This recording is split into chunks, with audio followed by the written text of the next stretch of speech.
Good evening बच्चों। Good evening.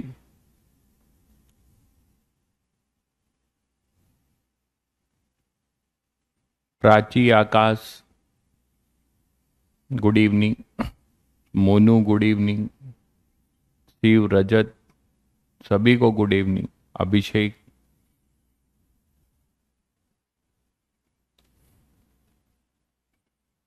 कैसे हैं आप लोग?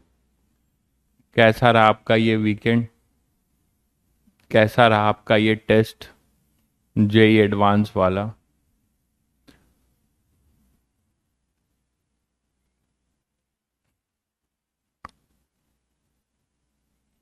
Nandini, Shiv, good evening.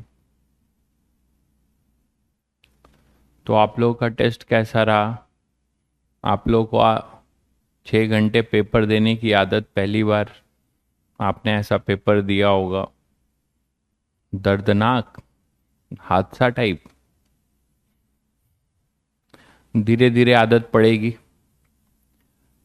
आर्यन, भाविक, भविक, आयुष, सभी को गुड इवनिंग।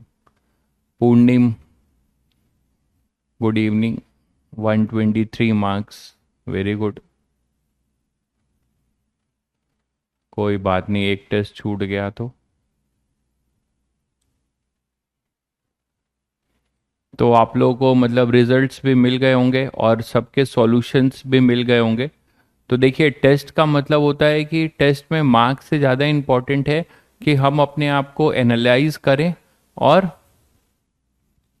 136 मार्क्स, कौन है भाई? भाविक, बहुत बढ़िया भाई, बहुत बढ़िया।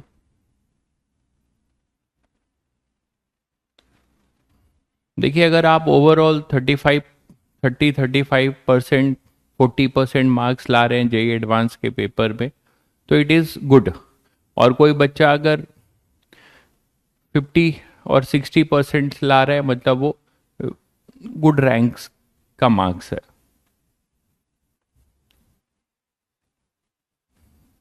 ठीक है, तो कोई दिक्कत नहीं है। हाँ, तो मैं आप लोगों को ये कह रहा था कि आप टेस्ट को एनालाइज करिए और टेस्ट को देकर उससे मुक्ति मत पाइए।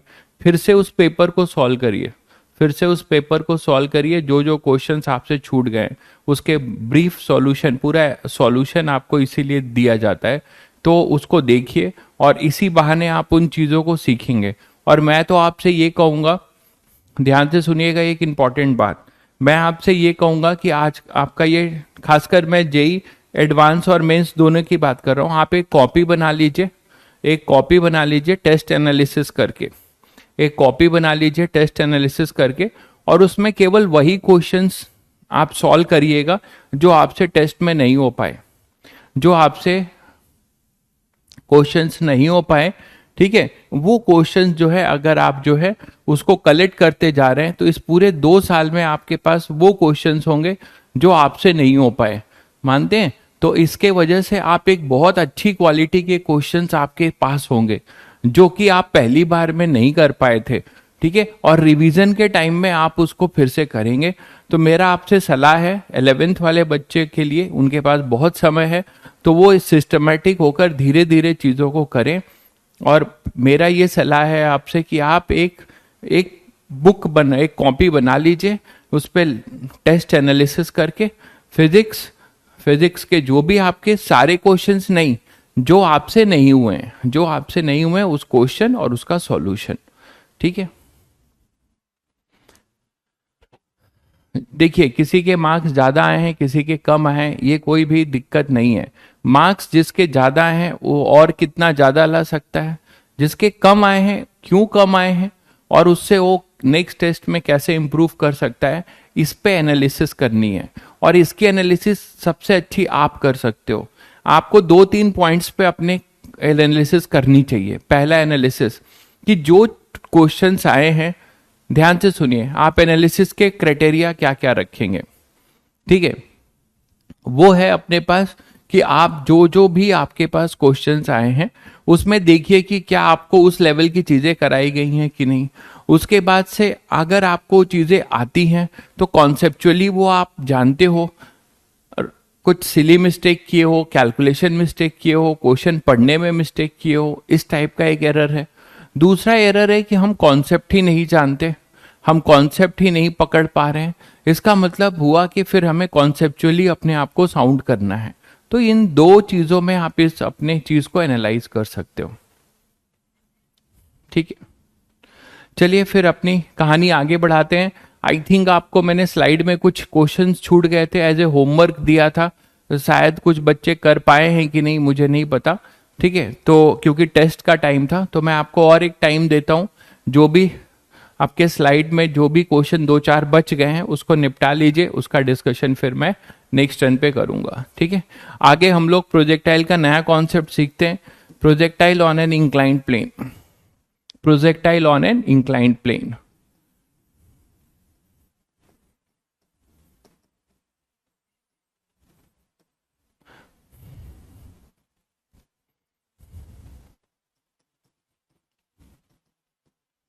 Projectile on an inclined plane, इसकी कहानी सीखते हैं। क्या ये कोई नई चीज है?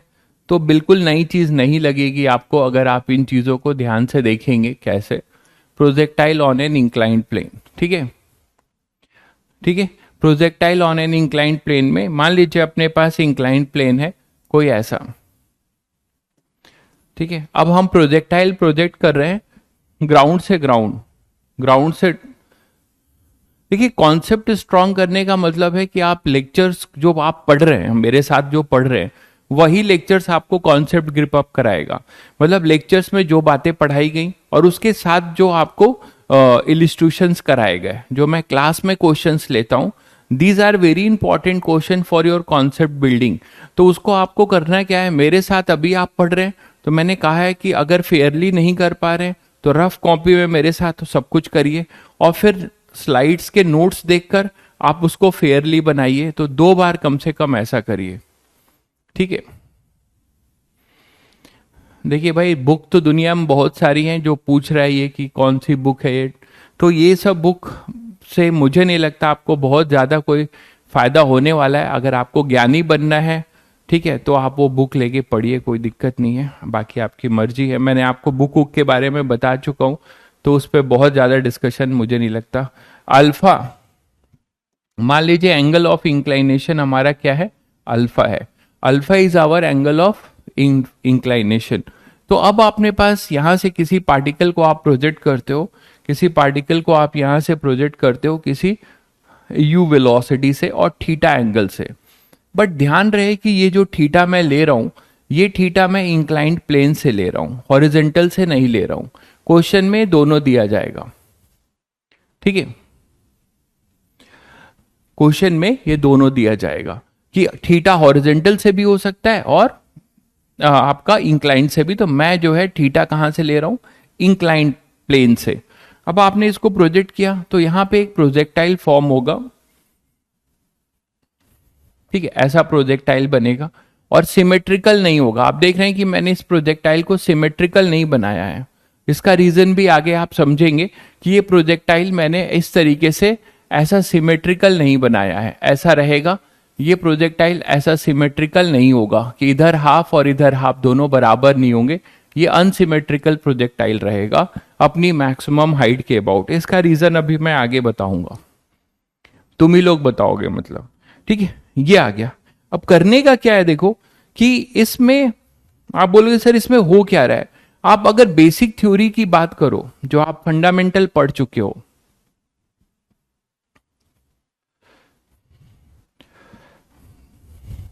ठीक है, तो शीट में भी होमवर्क आपको दे दिया करूंगा। शीट अभी अपलोड नहीं हुई थी इसीलिए नहीं दे रहा था। आई थिंक एनामेटिक्स की सीट अपलोड हो गई है, तो पैरेलली अब सीट भी निपटाएंगे। ठीक है, जो अच्छे क्वेश्चन होंगे सीट के वो मैं क्लास में करूंगा, बाकी उसी के साथ साथ मैं आपको क्वेश्चन नंबर टिक कराऊंगा। तो सीट को हम पैरेलली फॉलो करेंगे। ठीक है, अभी तक सीट अपलोड नहीं हुई थी इसीलिए मैं उस पर ध्यान नहीं दे रहा था। ठीक है, तो अब सीट अगर अपलोड हो गई है तो we will carry on with seat also, जिससे कि वो बचा ना रहे। आप सही कह रहे हैं कि हम चैप्टर खत्म करते करते सीट भी कंप्लीट कर लें। ठीक है, चलिए,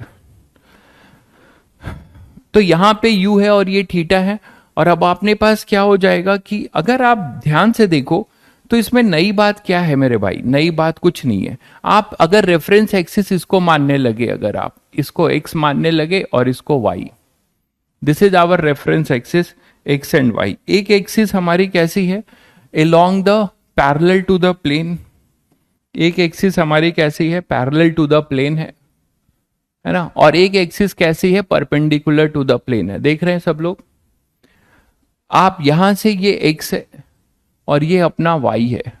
मैंने अब यहां पर x और y को कैसे माना है, ध्यान से समझिएगा, अप्रोच है, ये सब अप्रोच है। अभी जेई एडवांस का अभी जेई एडवांस का पेपर हुआ है, ठीक है, संडे को।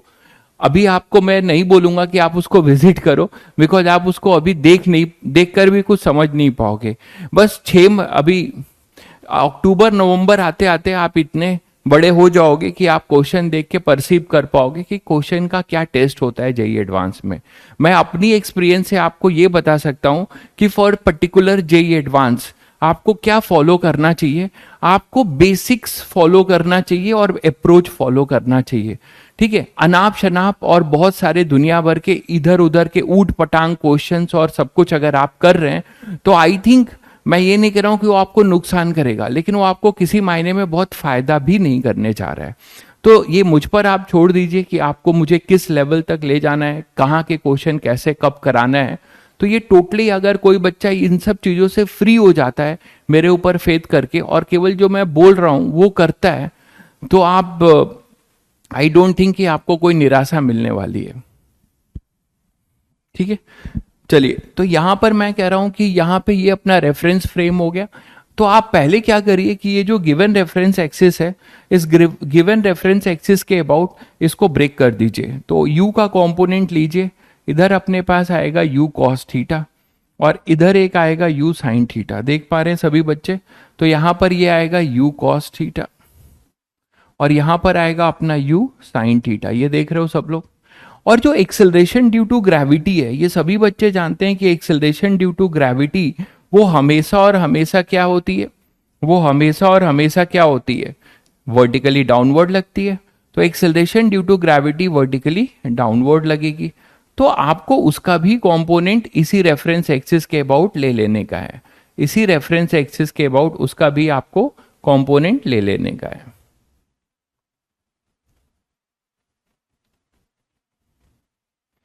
ठीक है। तो देखिए, मैं ये डॉटेड करके जो बना रहा हूं, अब मैं जी का कंपोनेंट लेने जा रहा हूं। एक कंपोनेंट आपको दिख रहा होगा, ये अपना जी है, ये अपना जी है, ये अपना जी है, दिख रहा है सभी बच्चों को, वर्टिकली डाउनवर्ड, ठीक है। तो ये जी है। अरे अभी से रैंकर और टैंकर की बात कहाँ आ गई, सब रैंकर हो तुम लोग, सभी के अंदर कैपेबिलिटी है। रैंकर बैच कब बनेगा, क्या बनेगा, सब आप ही रैंकर हो, आप ही रैंकर बनोगे अपनी कैपेबिलिटी से। तो अभी पढ़ाई करिए मन लगा के, ठीक है। तो यहाँ पे ये अपने पास जो थीटा है, अब इसकी मैं बात कर रहा हूं कि यहां से अगर हम इसका जो है कंपोनेंट लेना चाहें, तो एक कंपोनेंट मैंने बोला, देखिए ये एक्सिस पैरेलल टू हमारी क्या है, वाई एक्सिस, मतलब perpendicular to the inclined plane है, ये दिख रहा है सभी को।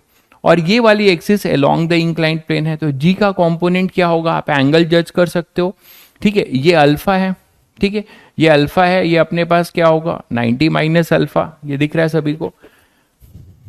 तो अब अपने पास अगर जी का कंपोनेंट लेना चाहो तो यहां से आपके पास क्या मिलेगा, मैं इसे भी बना देता हूं। देखिए, तो ये अगर अल्फा है तो ये भी अल्फा होगा, ठीक है, वर्टिकली अपोजिट एंगल। और ये अपने पास क्या हो जाएगा 90 माइनस अल्फा, ये अपने पास क्या हो जाएगा 90 माइनस अल्फा, क्योंकि ये एक्स और वाई, तो इन दोनों के बीच का एंगल 90 है। सभी बच्चों को दिख रहा है, सभी बच्चों को इजिली दिख रहा है।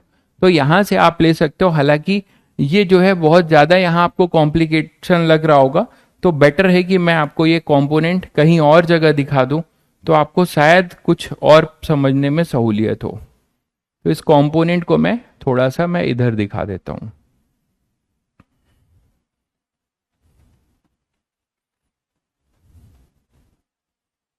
ठीक है। इस कंपोनेंट को मैं आपको इधर दिखा देता हूं, बस समझने के लिए कि आपको ज्यादा सही समझ में आएगा। वो ये है, देखिए जी अपने पास इधर लग रहा है वर्टिकली डाउनवर्ड, दिख रहा है, तो जी अपने पास वर्टिकली डाउनवर्ड लग रहा है ये, ठीक है। और इस यहां पर ये जो एंगल है ये 90 है, दिख रहा है, ये अल्फा है, ये 90 है, तो ये एंगल कितना होगा सभी बच्चे यहां से तो आसानी से बता सकते हो, ये होगा 90 माइनस अल्फा। तो यहां से आप आसानी से कंपोनेंट ले सकता है। जी का इस तरफ होगा अलोंग द इंक्लाइंड प्लेन एक कंपोनेंट, तो अलोंग द इंक्लाइंड प्लेन एक कंपोनेंट अपने पास जी का जो होगा वो इधर होगा, और वो कितना होगा जी साइन अल्फा, और ये होगा अपने पास जी कॉस अल्फा। तो ये अपने पास आएगा जी कॉस 90 माइनस अल्फा, मतलब जी साइन अल्फा, दिख रहा है। और एक कंपोनेंट प्लेन के परपेंडिकुलर होगा, वो कितना होगा जी कॉस अल्फा। तो सभी बच्चों को क्या दिखा कि हमने यहां पर इंक्लाइंड प्लेन है, अब इस इंक्लाइंड प्लेन में हमने एक रेफरेंस एक्सिस अलोंग द लिया और एक परपेंडिकुलर लिया, जी के कंपोनेंट को हमने ब्रेक कर दिया, ठीक है। अब देखो यहां पर अपने पास क्या होगा कि ये मैक्सिमम हाइट है कुछ इसकी अपनी, और ये इसका क्या बोला जाएगा रेंज। अब इसका जो रेंज होगा वो अलोंग द इंक्लाइंड प्लेन होगा, है ना, तो अलोंग द इंक्लाइंड प्लेन जो आप रेंज बोलोगे वो ये होगा, that is the range of this projectile. तो ये अपना रेंज होगा, और ये होगा एच मैक्स, ठीक है, ये होगा अपना मैक्सिमम हाइट। तो अब आप ध्यान से सुनो जरा, ठीक है, ओलंपियाड के लिए भी कर दूंगा भाई गाइड, पहले पढ़ाई तो करो, अभी तो कोई चैप्टर भी शुरू नहीं हुआ, तो ओलंपियाड के लिए मैं भी क्या करूं, पहले कुछ सिलेबस आगे बढ़ने दो, तो फिर कभी कभी एक्स्ट्रा क्लास लेके मैं आपको स्पेशली ओलंपियाड के क्वेश्चन करा सकता हूं, जो बच्चे इंक्लाइंड है वो उसमें जुड़ सकते हैं, ठीक है। तो अभी चैप्टर तो पढ़ो पहले, और पहले इस लेवल के लिए तो कुछ एक्स्ट्रा करने की जरूरत नहीं है ओलंपियाड में, यही सब चीजें हैं पहले राउंड के लिए, ठीक है। फर्स्ट राउंड आप आसानी से क्लियर कर सकते हो, आईआईटी एडवांस से जो है लगभग थोड़ा सा लेवल डाउन ही रहता है फर्स्ट लेवल का। फिर हम जब आईपीएचओ की बात करते हैं उसमें थोड़ी स्पेशल अप्रोच लगानी पड़ती है, ठीक है। अब आप सभी बच्चे समझ रहे हैं, यहां पे ध्यान से देखिए, एक बच्चे ने बात पकड़ ली, बिल्कुल सही है, तो ध्यान यहां पर दीजिए, ठीक है, मैं ये बोलूंगा। तो अब आप यहां पे जी साइन अल्फा आप देख रहे हैं कि यहां पे हॉरिजेंटल डायरेक्शन, इसके लिए ये हॉरिजेंटल डायरेक्शन है और ये वर्टिकल, ठीक है, ये वर्टिकल डायरेक्शन है और ये अपना हॉरिजेंटल। लेकिन इंटरेस्टिंग बात आप क्या देख रहे हो कि जो हमारा स्टैंडर्ड प्रोजेक्टाइल था उसमें हॉरिजेंटल प्रोजेक्टाइल में कांस्टेंट वेलोसिटी मोशन था, मानते हो कि नहीं, जबकि यहां पर आप देख रहे हो कि हॉरिजेंटल प्रोजेक्टाइल में ये यू कॉस थीटा को एक रिटार्डेशन मिलेगा, ये आप देख रहे हो इस तरफ g sine alpha which is opposite to the u cos theta. तो यू कॉस थीटा के अपोजिट एक एक्सेलरेशन है, we can't say acceleration, basically this is retardation, तो ये रिटार्डेशन है, तो धीरे धीरे इसको स्लो करेगा। और जी कॉस अल्फा इस यू साइन थीटा के अपोजिट है, मानते हो। तो अब आप इसको कंपेयर करोगे तो आपको क्या चेंज मिला, आपको ये चेंज मिला कि आपको क्या दिख रहा है कि अलोंग द इंक्लाइंड प्लेन, कोई बच्चा बिना मतलब कुछ सोचे भी ये इक्वेशन लिख सकता है, अलोंग द इंक्लाइंड प्लेन और up parallel to the inclined plane, along the inclined plane और parallel to the inclined plane, अगर वो इक्वेशन लिखना चाहे तो फटाफट बताइए अब कौन कौन सी रेलिवेंट इक्वेशन वो लिख सकता है। तो अगर हम अलोंग द इंक्लाइंड प्लेन की बात करते हैं, अलोंग द इंक्लाइंड प्लेन, तो अलोंग द इंक्लाइंड प्लेन कैसा मोशन होगा, motion is constant acceleration, motion is constant retardation, मानते हो कि नहीं, ये सोचकर लिखोगे कांस्टेंट रिटार्डेशन हो रहा है, कांस्टेंट रिटार्डेशन हो रहा है ना। और रिटार्डेशन की वैल्यू क्या है, विथ किससे रिटार्ड हो रहा है, जी साइन अल्फा से, तो जी साइन अल्फा का रिटार्डेशन है भाई। तो अगर मैं आपको बोलूं कि यहाँ पे जनरल कोई पॉइंट है, ये t इक्वल टू 0 था, ये कोई t इक्वल टू टी पे आपने कोई पॉइंट लिया है, ये t इक्वल टू टी पे यहां पे कोई पॉइंट ले रहे हो और ये ऐसे जा रहा है, तो इसके दो कंपोनेंट होंगे, एक अपने पास होगा इधर Vx जो parallel to the inclined plane होगा, है ना, और दूसरा वेलोसिटी का कंपोनेंट होगा vy। दूसरा कंपोनेंट अपने पास होगा vy। ये देखो, तो अब ये जो जनरल टी किसी t equal to t time पे v है, इसके दो कंपोनेंट होंगे, एक vx और दूसरा vy। ये कब होगा? t इक्वल टू टी पे। और इसके कोऑर्डिनेट्स क्या बोल रहे हैं? x comma y. इसके कोऑर्डिनेट्स क्या है इस पॉइंट के? p के x कॉमा वाई। तो x कॉमा वाई इसके कोऑर्डिनेट है। ठीक है, तो अब आप ये जनरल इक्वेशन लिख सकते हो, सब कुछ वही चलेगा, काइनेमेटिक्स इक्वेशन ही तीनों चलेगी। बस ये ध्यान दे दीजिएगा कि parallel to the inclined plane जब आप लिख रहे होंगे तो इट इज ए रिटार्डेशन। तो यहां भी अब आप कांस्टेंट वेलोसिटी मोशन से नहीं लिखेंगे, कांस्टेंट रिटार्डेशन की इक्वेशन लिखेंगे। जैसे पहली इक्वेशन लिख रहे हैं, फर्स्ट इक्वेशन आप क्या लिखेंगे इसके लिए बताइए? Vx is equal to u cos theta into t u minus g t. तो u cos थीटा ये हो गया, माइनस g के जगह पे क्या होगा? एक्सेलरेशन ये एक तरीके से ax है ना, ये ax है, और एक तरीके से ये क्या है? ay है। मानिए, मानते?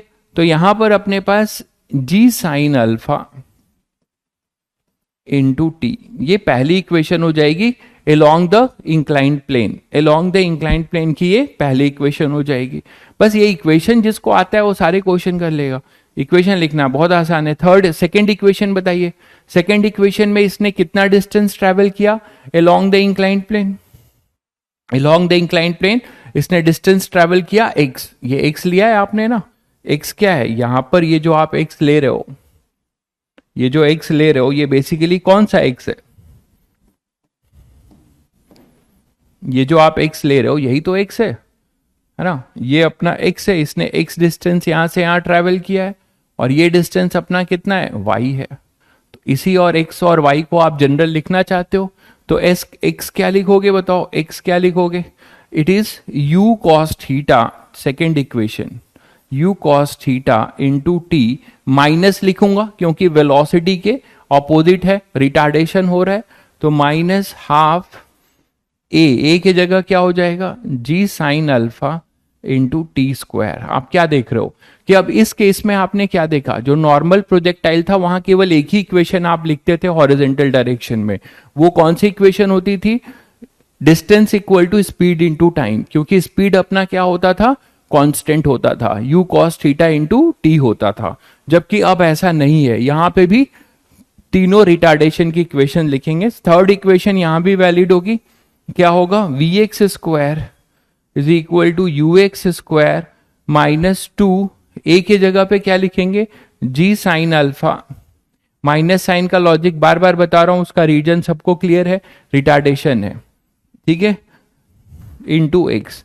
तो these are the three relevant equation which we can use in x direction. जब भी हमें जरूरत पड़ेगी तो हमें ये लिखना आना चाहिए कि भाई एक्स डायरेक्शन में हम पहले जी का कंपोनेंट ले लेंगे, एक अलोंग द इंक्लाइंड प्लेन, एक परपेंडिकुलर, और वहां से कहानी शुरू कर सकते हैं।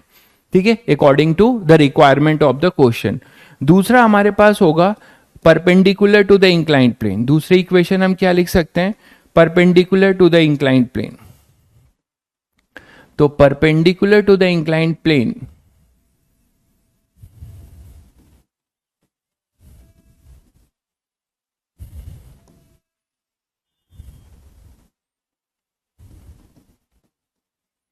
परपेंडिकुलर टू इंक्लाइंड प्लेन क्या क्या रेलिवेंट इक्वेशन होगी? सारी वही होंगी जो आपने एक्स डायरेक्शन में लिखी हैं। ठीक है, और यहां पे भी आप देख रहे हो, यहां पे भी देख रहे हो कि ए वाई जो है, जो कि जी कॉस अल्फा है, वो इनिशियल वेलोसिटी के अपोजिट डायरेक्शन में है, इनिशियल वेलोसिटी के अपोजिट डायरेक्शन में।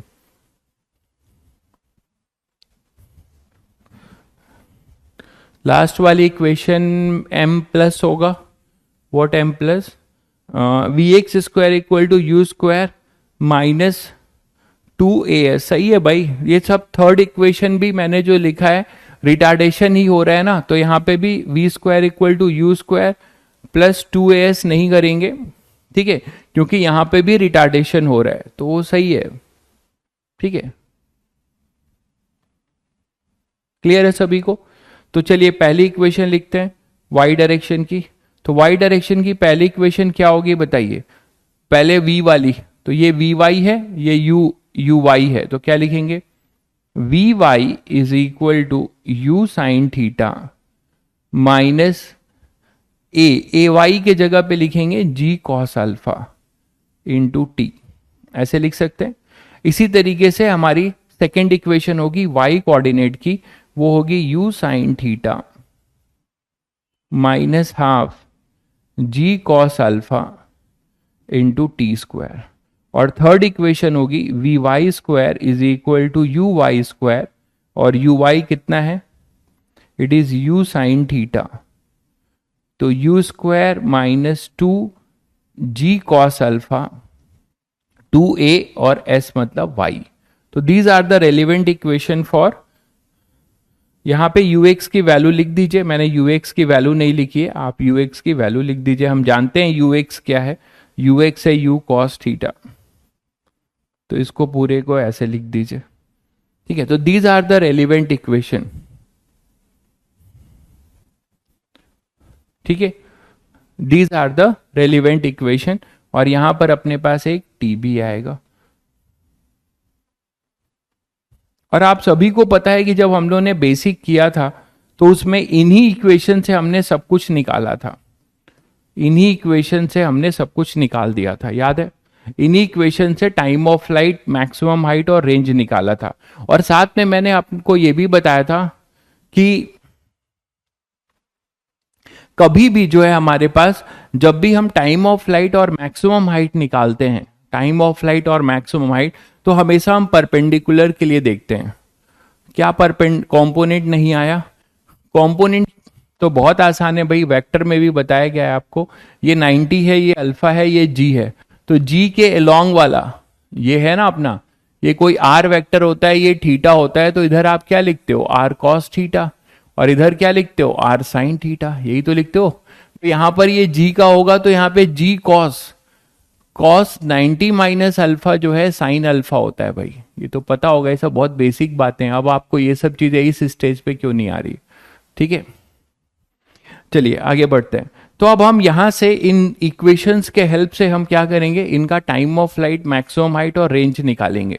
तो जैसे अगर टाइम ऑफ फ्लाइट की बात करते हैं, जरा बोर्ड पे देखिएगा आप, एट द हाईएस्ट पॉइंट क्या कहानी हो रही है कि प्रोजेक्टाइल की वेलोसिटी पूरी की पूरी हॉरिजॉन्टल हो जाएगी, और वो अब आप यहां नहीं बोल सकते कि इसकी वेलोसिटी जो है u cos थीटा होगी, ये आप नहीं बोल सकते हैं, फिर गलती करेंगे, मानते हैं?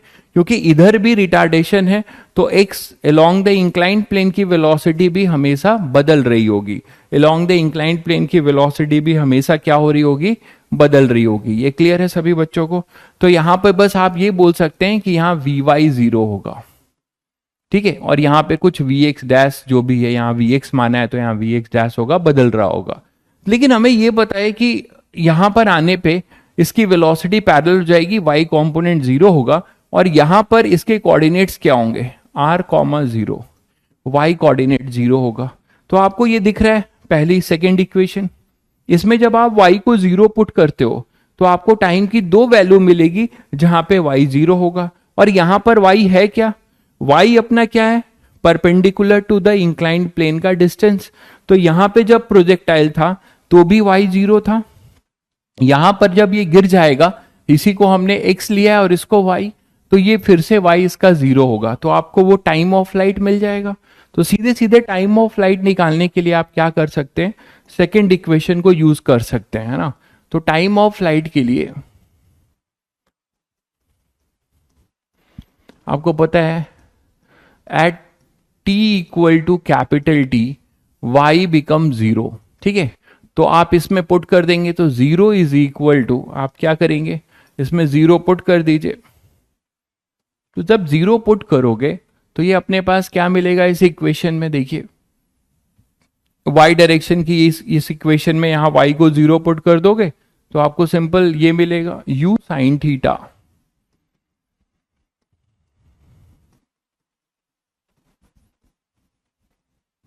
ये मिल जाएगा। तो यहां से t कॉमन ले लीजिए तो आपको दो रूट्स मिलेंगे,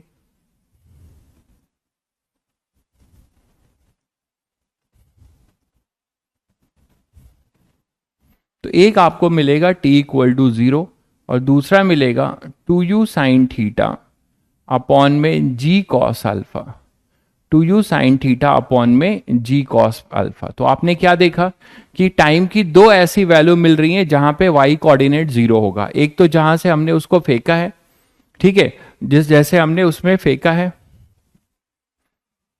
तो अपने पास t इक्वल टू 0 पे 0 और t इक्वल टू 10, तो यही अपने पास क्या हो जाएगा, टोटल टाइम ऑफ फ्लाइट का expression, 2u sine theta upon में g कॉस अल्फा। तो this is the formula in the incline plane. मैं फिर बोलता हूं कि आप फॉर्मूले पे मत जाइए, आपको अप्रोच ध्यान रखना है। केवल फॉर्मूले से अच्छे क्वेश्चन सॉल्व नहीं होंगे कभी भी, ठीक है। तो ये कहां से आया, कैसे आया, वो मैटर करता है। तो ये अपने पास हो जाएगा 2u sine theta upon g cos alpha, ठीक है। What is inclined plane? भाई इंक्लाइंड प्लेन का मतलब होता है कि कोई स्लोप, जैसे आप चल रहे हो रोड पर, अचानक आप जो है, अचानक आप क्या करो, एक टीला आया, एक कोई बड़ा सा चीज, उस पे आप ऐसे स्लोप आया, उस पे आप चलने लगे। आप जब बचपन में पार्क में जाते थे तो क्या करते थे, स्लाइड करते थे आप, भूल गए अपने बचपन के दिन? भाई स्लाइड करते थे ना, तो जो स्लाइड करते थे वो क्या था, हॉरिजेंटल, ग्राउंड से कुछ थीटा एंगल पे स्लाइड आपकी ऐसे बनी होती थी, यही इंक्लाइंड प्लेन है। वहीं पे नीचे खड़े होके आप ऐसे एक प्रोजेक्टाइल फेंक रहे हो। बिल्कुल, यहां भी आप टाइम ऑफ फ्लाइट और मैक्सिमम हाइट, यहां भी आप टाइम ऑफ फ्लाइट और मैक्सिमम हाइट, ये दोनों perpendicular to the inclined plane, जिसको हमने y माना है, ठीक है। हाँ अभी भी बच्चे ही हो, अब मैं कहाँ कह रहा हूं, लेकिन अब आई थिंक स्लाइड तो नहीं करते होगे। स्लाइड करते हो मतलब बच्चों वाला जो स्लाइड, जो कभी आप 2 और 3 4 क्लास में थे, वो तो नहीं करते होगे, है ना, ठीक है। तो चलिए, तो अब यहां पर अपने पास ये हो जाएगा, लेकिन मैं आपको ये बताऊंगा कि यहां पर इसको दिमाग में कैसे बैठाएं। जो सबसे अच्छा तरीका है, जो मैंने आपको जनरल बताया था, 2u y, और यहां पे y और x हमेशा चेंज होगा। यहां पे ध्यान रखिएगा कि y का मतलब perpendicular to the inclined plane, x का मतलब अलोंग द इंक्लाइंड प्लेन, ठीक है। तो 2u y अपॉन जी इफेक्टिव, ऐसे बोल सकते हैं, 2u y अपॉन जी इफेक्टिव, ये दिमाग में रहेगा तो आप तुरंत लिख ले जाएंगे, ठीक है। जी इफेक्टिव क्या है, इफेक्टिव कंपोनेंट ऑफ जी, तो मैं ये बोलूंगा, आप ये दिमाग में बैठाइए, effective component of g perpendicular to inclined plane, perpendicular to inclined plane, inclined plane के परपेंडिकुलर कंपोनेंट, इसको आप बोलिए जी इफेक्टिव, ठीक है। तो आप कभी भी टाइम ऑफ फ्लाइट निकला है तो आपके दिमाग में क्या होना चाहिए, आप डायरेक्ट लिख सकते हैं, क्या लिखेंगे, 2u y का मतलब वेलोसिटी का वो कंपोनेंट जो perpendicular to the inclined plane है, अपॉन में जी इफेक्टिव, जी इफेक्टिव है वो कंपोनेंट जी का जो इंक्लाइंड प्लेन के परपेंडिकुलर है, ठीक है। तो आप ऐसे भी ध्यान रख सकते हैं, this is time of flight. Next है अपना मैक्सिमम हाइट। तो मैक्सिमम हाइट के लिए, फॉर मैक्सिमम हाइट भी बताया था आप लोगों को कि इसके लिए भी कहां से निकालते हैं हम, वाई डायरेक्शन के मोशन के, ठीक है। तो वाई डायरेक्शन के मोशन पे आइए, वाई डायरेक्शन में मैक्सिमम हाइट पे क्या दिखता है आपको कि वी वाई 0 हो जा रहा है ना। जब ये अपनी मैक्सिमम हाइट अचीव करता है ये h, तब वहां पे y डायरेक्शन की वेलोसिटी, यहां पे मैं फिर बता दूं कि y का मतलब perpendicular to the inclined plane, ऐसा हमने लिया है, perpendicular to the inclined plane को ही हमने y माना है। वेरी गुड भाई, बहुत बढ़िया, ठीक है। एक बच्चे ने बताया कि सर थर्ड इक्वेशन से तुरंत हो जाएगा, बिल्कुल सही कह रहे हैं। तो ये जो y डायरेक्शन की थर्ड इक्वेशन है, यहां पर इसको 0 पुट कर दो और यहां से आपको तुरंत जो है, जब ये 0 होगा तो ये जो जनरल y है वो h मैक्स बन जाएगा, मानते हैं। तो आप यहां पे थर्ड इक्वेशन से बता सकते हैं, बिल्कुल सही कह रहे हैं। तो आप क्या कर सकते हैं कि for maximum height,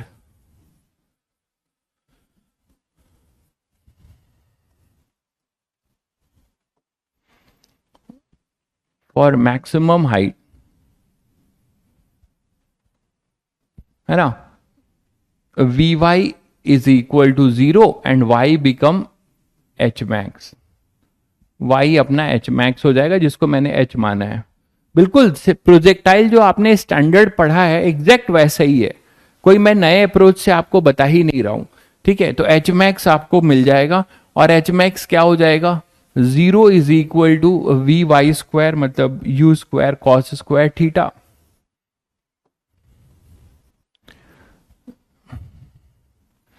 you square sine square theta minus 2g cos alpha into यहाँ पे h हो जाएगा। ठीक है, तो h आपको मिल जाएगा u square sine square theta upon में 2g कॉस अल्फा। तो आपका ये एच मैक्स का फॉर्मूला होगा। ठीक है,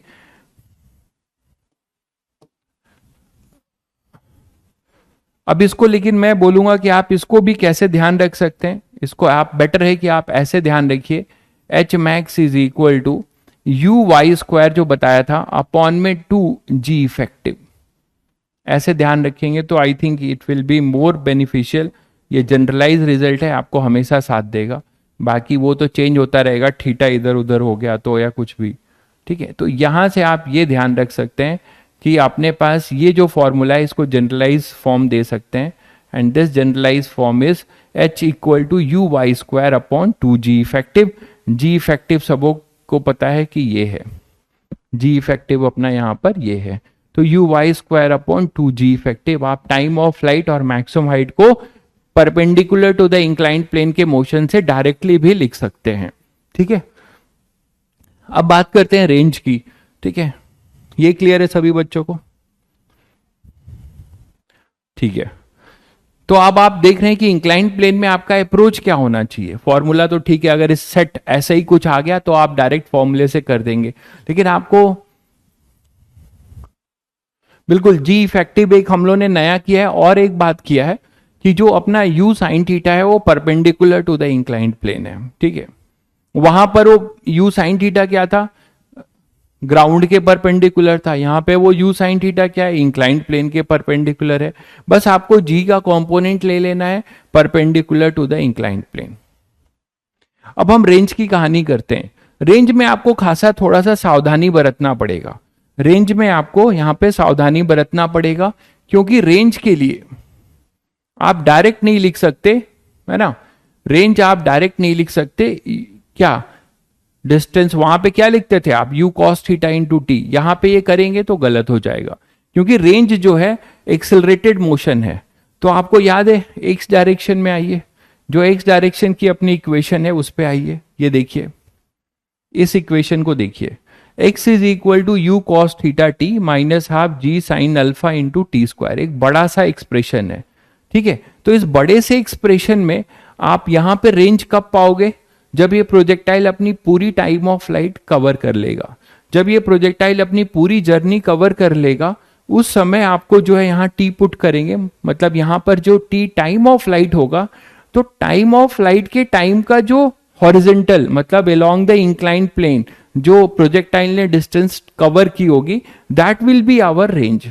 तो इसी में आपको टाइम ऑफ फ्लाइट की वैल्यू यहाँ पे सेकेंड इक्वेशन में पुट करके सॉल्व करना होगा, एक बहुत बड़ा एक्सप्रेशन मिलने वाला है। ठीक है, तो करते हैं। बिल्कुल, बहुत बढ़िया भाई, बहुत बच्चे बहुत अच्छा रिस्पॉन्स दे रहे हैं, इससे खुशी मिलती है कि इनको खूब पढ़ाया जाए। ठीक है, range r is equal to क्या हो जाएगा, आप लिखेंगे u cos theta into t x, ये जनरल इक्वेशन था, पहले मैं वही लिख देता हूं, जनरल इक्वेशन एक्स डायरेक्शन में यही तो लिखा था आपने, minus half g sine alpha into t square, g sine alpha. ठीक है, यही था, एक्स डायरेक्शन में क्या था, जी साइन अल्फा, देख लीजिए ये है ना अपना, ये देखिए ए एक्स कितना है, रिटार्डेशन है कितना, जी साइन अल्फा। तो अब हम यहाँ पे वेलोसिटी इनटू टाइम कभी नहीं करेंगे, यहाँ पे रिटार्डेशन है, तो सेकेंड इक्वेशन काइनेमेटिक्स इक्वेशन से हम इसको सॉल्व करेंगे। तो देखो यहाँ पे बस क्या करेंगे, when t is equal to capital T, then our x become r। ये तो समझते हो सब लोग कि जब हमारा टोटल टाइम ऑफ फ्लाइट हो जाएगा तो हमारी जो x डिस्टेंस है जो जनरल वो रेंज बन जाएगी, तो उसकी वैल्यू हम पुट करते हैं। तो यहां पे हम r इक्वल टू क्या लिखें, u cos theta into T. T के जगह पे क्या लिखोगे, अभी अभी आपने लिखा था 2u साइन थीटा अपॉन में g इफेक्टिव, मतलब g cos अल्फा। तो इस एक्सप्रेशन से डरिए मत ना, आपको मैं इसको याद करने के लिए बोल रहा हूं। इस एक्सप्रेशन जो मैं अभी डराइव कर रहा हूं, आपको डरना नहीं है, ना ही आपको इसको याद करना है, आपको बस अप्रोच समझना है, ठीक है। आई विल नॉट सजेस्ट कि आप रेंज का फॉर्मूला याद करो, ठीक है। टाइम ऑफ फ्लाइट और मैक्सिमम हाइट तो आप डायरेक्ट लिख लोगे, इसका फॉर्मूला मैं याद करने के लिए नहीं सजेस्ट करूंगा। आपको मैं बोलूंगा कि आप ऐसे ही डराइव करिएगा, मतलब जब भी क्वेश्चंस में आएगा, क्योंकि क्वेश्चन में आपको थीटा और यू सब दिया जाएगा तो इतना बड़ा सा नहीं दिखेगा। ये मैं आप बस जनरल डराइव कर दे रहा हूं, बट याद करने की कोई जरूरत नहीं है। तो यहां पे आएगा half g sine alpha into t square, मतलब 2u साइन थीटा अपॉन में जी कॉस अल्फा का स्क्वायर, ये आएगा, ठीक है। इतना बड़ा एक्सप्रेशन आएगा। तो इन सब की वैल्यू दी जाएगी, इन सब की वैल्यू आपको क्वेश्चन में दी जाएगी, ठीक है। तो आप यहां पे पुट करोगे तो आपको रेंज मिल जाएगा। बस आपको अप्रोच ये याद रखना है कि रेंज के लिए हम टोटल टाइम ऑफ फ्लाइट में सेकेंड इक्वेशन यूज कर देंगे अलोंग the inclined plane, that's all. Clear है? मैं बस सॉल्व कर दे रहा हूं जहां तक इसको छोटा कर सकता हूं ट्रिग्नोमेट्री यूज करके, ठीक है। देखो 2u sine theta upon g cos alpha मैं कॉमन ले लूंगा, ठीक है। यहां पे u है और यहां पे u है, तो u स्क्वायर और यहां पे भी एक u स्क्वायर आएगा, ठीक है। तो हम क्या कर रहे हैं, थोड़ा मैं इसको ऐसे लिख दूं, इसको पूरे को मैं कॉमन ले रहा हूं, यहां से एक ये हटा रहा हूं और यहां से एक ये हटा रहा हूं, बाहर ले आओ, क्या आ जाएगा 2u sine theta upon g cos alpha common ले लिया, तो यहां तो केवल यही बचेगा, देखो u कॉस थीटा माइनस, और यहां क्या बचेगा, एक स्क्वायर बाहर चला गया, एक बच जाएगा, और वहां से ये हाफ बचेगा। मैं एक एक स्टेप कर दे रहा हूं, 2u साइन थीटा, एक ये बच जाएगा ना, एक कॉमन लिए हो, ये कॉमन लिए हो इसके साथ, तो एक बच जाएगा, ये स्क्वायर है अपॉन में जी कॉस अल्फा। देख पा रहे हो सब लोग? तो यहां से 2 से 2 कैंसिल हो जाएगा, ठीक है।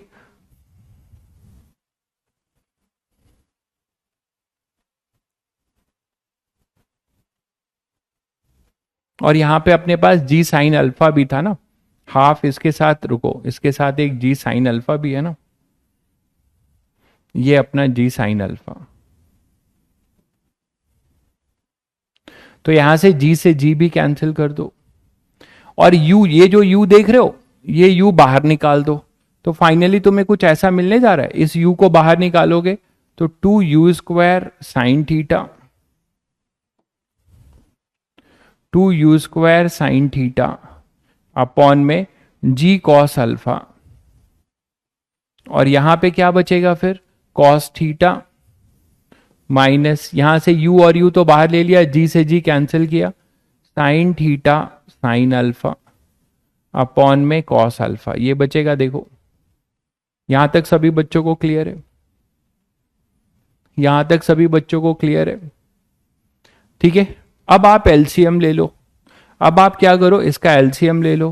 तो जब एलसीएम लोगे तो क्या आएगा, देखो 2u square sine theta upon में जी कॉस अल्फा, यहां कॉस स्क्वायर अल्फा हो जाएगा, और यहां पर क्या आएगा, cos theta into cos alpha minus sine theta into sine alpha. ध्यान से देखो ये आएगा। अब अगर किसी बच्चों को अभी ट्रिग्नोमेट्री, तुम लोग शायद पढ़ रहे होगे, ठीक है, अभी 11th में ही है, ट्रिग्नोमेट्री पढ़ोगे तो ये बड़े बड़े फॉर्मूले आपको याद रखने पड़ेंगे। अगर किसी बच्चे को नहीं याद है तो यहां पर हम एक फॉर्मूला यूज करेंगे, ठीक है। हाँ, टेन अल्फा भी आप लिख सकते हो, मैं सिंपली कहां पे टेन अल्फा लिखना चाह रहे हो, इसको sine alpha upon cos alpha को टेन अल्फा लिखना चाह रहे हो, बिल्कुल ठीक है, लिख सकते हैं। तो अच्छा, बहुत बढ़िया, तो तुम लोग सभी चीताओं को ये मतलब फॉर्मूला पता है, फटाफट कमेंट करके बता रहे हैं फॉर्मूला, बहुत बढ़िया। मतलब मेरा काम आसान हो गया, मतलब आपको ये फॉर्मूला पता है ट्रिग्नोमेट्री में, बहुत बढ़िया पूर्णिम, बहुत बढ़िया। हर्ष, सभी को पता है। चलिए, तो cos a into cos b minus sine A into sine b, this is cos a plus B.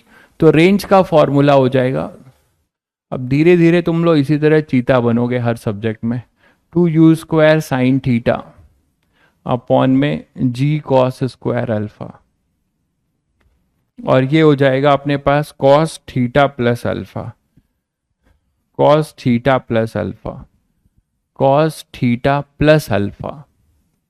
ठीक है, ये फॉर्मूला होता है कॉस ए कॉस बी का, सभी बच्चों को पता है, वेरी गुड। तो ये रेंज का आप इसको एक सिंप्लीफाई वर्जन दे सकते हो, but again I will say कि I will not suggest you to remember this result. इतना बड़ा रिजल्ट याद रखने की कोई जरूरी नहीं है, बस मैंने आपको बता दिया कि कोई बच्चा अगर स्कूल जा रहा हो तो स्कूल में कभी कभी पूछ लेते हैं, या कहीं पर आपको पता होना चाहिए, बुकों में भी इसी फॉर्म में आपको नजर आएगा। ठीक है, तो यहाँ पे आपको ये पता होना चाहिए। तो इस तरीके से आप ये बता सकते हैं कि 2u² sine theta upon g cos square alpha cos theta plus alpha. यहां तक सभी बच्चों को क्लियर है भाई?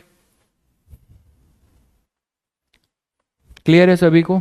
चलिए, तो इस तरीके से अपने रेंज आ जाएगा। रेंज आने के बाद अब इसमें हम बात करते हैं इसके आगे की कहानी जो बहुत इंपॉर्टेंट है, वो ये है कि याद करो जो अपना स्टैंडर्ड प्रोजेक्ट, कहां पे स्क्वायर नहीं होगा, कहां कह रहे हो स्क्वायर नहीं होगा, कहां पर स्क्वायर नहीं होगा? एक कॉस अल्फा इसके साथ कॉमन लिया, वो कॉस अल्फा इसके साथ मल्टीप्लाई हुआ ना, तो स्क्वायर तो होगा ही ना। यहां कॉस कॉमन लिया और कॉस अल्फा इससे मल्टीप्लाई किया, तो ये कॉस स्क्वायर अल्फा होगा। एक यू था, ये यू और ये यू बाहर लिया, तो ये भी यू स्क्वायर होगा। तो I think everything is correct. नहीं नहीं, यहां पे इफेक्टिव स्क्वायर ऐसे याद मत रखिए, इफेक्टिव स्क्वायर का कोई मतलब नहीं है। यहां इफेक्टिव स्क्वायर के तरीके से याद रखना, I don't think it is better, क्योंकि फिर आप ये बताओ कि अगर इफेक्टिव स्क्वायर करोगे तो ये ui थोड़े बन रहा है, ये तो पूरा ये इतना बड़ा कॉम्प्लिकेटेड रिजल्ट बन रहा है। और आप ये ऐसा क्यों याद रख रहे हैं? ये केवल h max और t के लिए करिएगा, क्योंकि वर्टिकल डायरेक्शन में हम ऐसा कर पाएंगे। क्लियर है? ठीक है भाई प्रकाश, तो ये अप्रोच हॉरिजेंटल रेंज के लिए मत लगा देना, ऐसा कुछ बन नहीं पाएगा। बाकी आप याद रखने का कोई भी एक ट्रिक्स कुछ यूज कर सकते हो तो करिए, but again I am suggesting you don't remember this range formula, आपको बेसिक से ऐसे कैलकुलेट कर लेना है। चलिए आगे बढ़ते हैं। तो 2u² sine theta upon g cos square alpha cos theta plus alpha, यहां तक सभी बच्चों को क्लियर है? अब मैं आपसे ये कहना चाहता हूं कि जो सबसे इंपॉर्टेंट बात है कि हम इस रेंज को मैक्सिमाइज करना चाहते हैं। हम इस रेंज को क्या करना चाहते हैं? मैक्सिमाइज करना चाहते हैं। मैक्सिमाइज का मतलब याद करो कि वहां पर जो बेसिक फॉर्मूला था रेंज का, वो था u² साइन 2 थीटा बाई जी। तो r को मैक्सिमाइज करने के लिए हम साइन 2 थीटा को +1 कर दिए थे, और थीटा हमारा आया था 45 डिग्री, याद है सभी बच्चों को? तो 45 डिग्री पे हमारा यहाँ पे रेंज मैक्सिमाइज हो गया था। अच्छा, एक और जो राज की बात है वो अभी तक खुली नहीं है। कोई बच्चा मुझे अब बताएगा कमेंट करके कि सर यहाँ पे आपने ये प्रोजेक्टाइल सिमेट्रिकल क्यों नहीं बनाया? मतलब ये जो प्रोजेक्टाइल है, अब तो आप बता सकते हो आई थिंक कि ये जो प्रोजेक्टाइल है वो इंक्लाइंड प्लेन के लॉन्ग कभी भी ऐसा सिमेट्रिकल नहीं होगा। मतलब ये डिस्टेंस और ये डिस्टेंस आप ऐसा मत लिख देना कि r/2 r/2, ये रॉन्ग है, ऐसा नहीं लिख सकते आप। हमेशा जो प्रोजेक्टाइल होगा वो अनसिमेट्रिकल होगा। ये कोई बताएगा इसका रीजन? बिल्कुल, वेरी गुड, क्योंकि रिटार्डेशन है। बहुत बढ़िया भाई, बहुत बढ़िया, बहुत बढ़िया। क्योंकि यहाँ पे आप देख रहे हैं कि यहाँ पे एक्सेलरेटेड मतलब रिटार्डेड मोशन है, तो at each and every moment our velocity is changing along the direction of inclined plane. तो इंक्लाइंड प्लेन की डायरेक्शन में हमारी वेलोसिटी क्या हो रही है? चेंज हो रही है।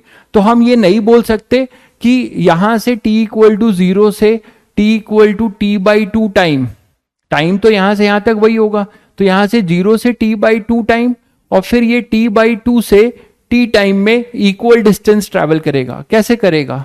हर समय अब उसकी वेलोसिटी बदल रही होगी ना, इसीलिए ऐसा नहीं होगा।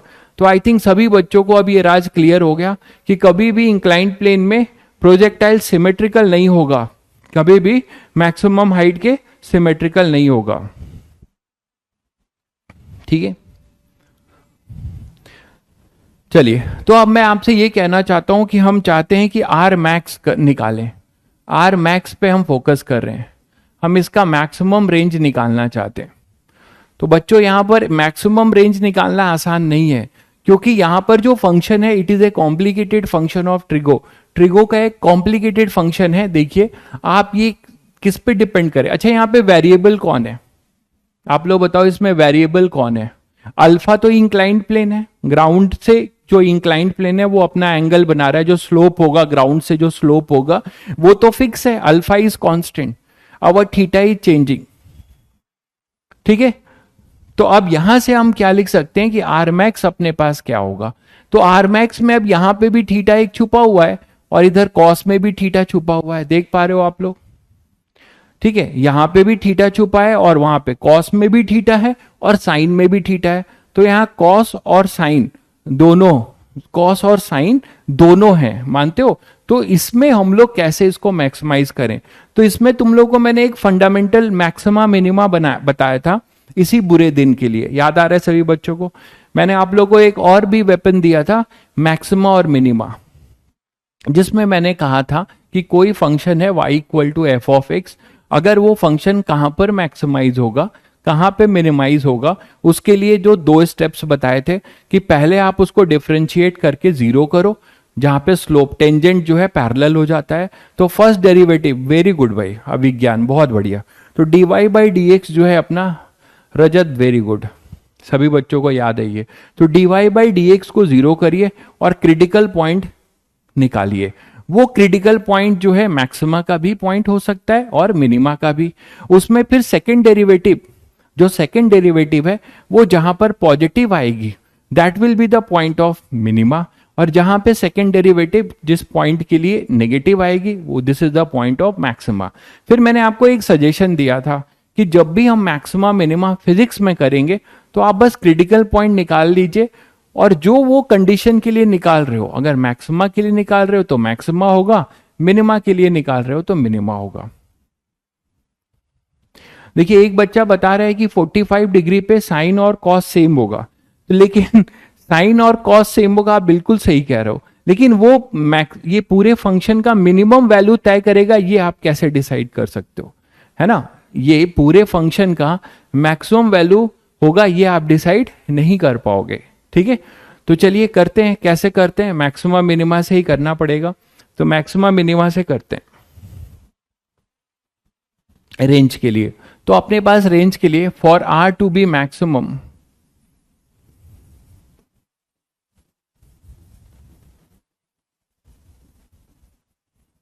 और minimum d r by d theta, ये किसका फंक्शन है? R is a function of theta. आप देख पा रहे हो यहाँ थीटा ही वेरिएबल है, तो r is a function of theta. आप ऐसे बोल सकते हो कि आर अपना थीटा का फंक्शन है, तो d r by d theta is equal to 0 होगा। D r by d theta is equal to 0। ठीक है, d r by d theta को आप 0 कर सकते हैं। यहां तक सभी बच्चों को क्लियर है? यहां तक सभी बच्चों को क्लियर है? चलिए, तो अब इसको हम मैक्सिमाइज कर दें तो क्या करेंगे, इसमें कांस्टेंट से 2u square upon g cos square alpha, इसको हम बाहर ले लेंगे और प्रोडक्ट रूल लगा देंगे, है ना? तो जब आप ऐसा करने जाओगे तो रेंज अपने पास दिख ही रहा है। रेंज का फॉर्मूला अपने पास क्या है? रेंज है 2u square upon g cos square alpha, इसको आप बाहर ले लीजिए और अपने पास है यहां पर साइन थीटा, इसको आपको डिफ्रेंशिएट करना है, sine theta into cos theta plus alpha, ये है। तो this is our first function and this is our second function. सभी बच्चों को याद आ रहा है प्रोडक्ट रूल? तो इसको आप फर्स्ट फंक्शन ले लीजिए और इसको सेकेंड फंक्शन। तो आप क्या करेंगे, D r by d theta, है ना, इज इक्वल टू, ये कांस्टेंट है, ये पूरा कांस्टेंट है, ये तो आप देख रहे हैं ना, ये कांस्टेंट है, तो कांस्टेंट को आप बाहर ले लीजिए। तो 2u² upon g cos square alpha ये बाहर हो जाएगा, और अभी अपने पास आएगा ये डी थीटा ऑफ दिस।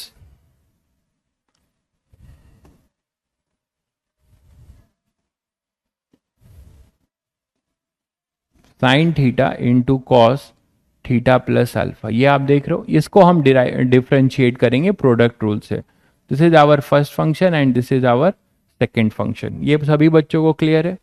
ठीक है, तो अब आप क्या कर सकते हैं, first function into differentiation of second, है ना, plus second function into differentiation of first.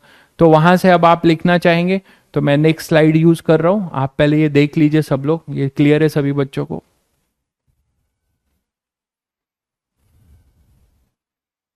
चलिए आगे बढ़ते हैं फिर। तो हमारे पास आया था dr/d theta equal to u² upon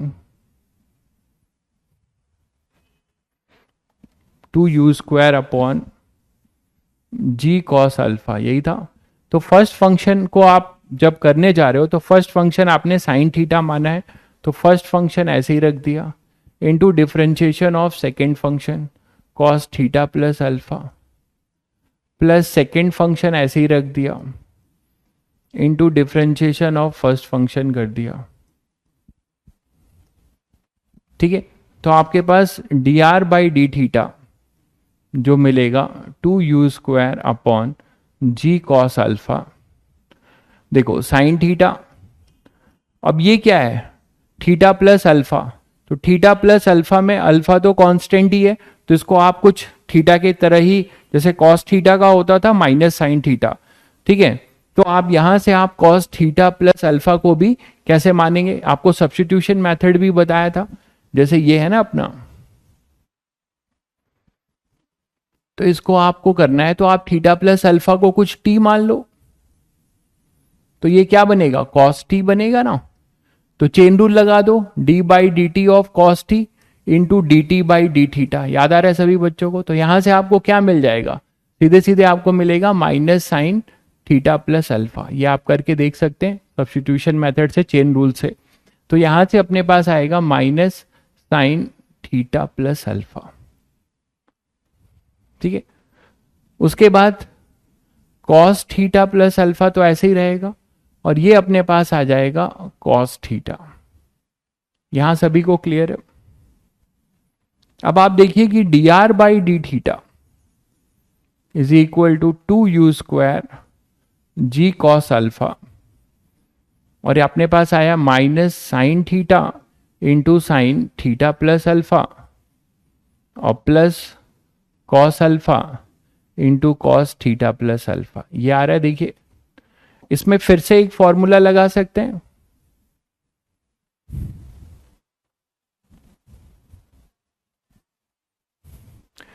cos a into cos b minus sine A into sine b, cos a into cos b minus sine A into sine b. हाँ, नीचे स्क्वायर छूट रहा है, तो cos a into cos b minus sine A into sine b, याद आ रहा है सभी बच्चों को इसका फॉर्मूला क्या होगा, cos a into cos b minus sine A into sine b. बहुत बढ़िया, cos a into cos b minus sine A into sine B.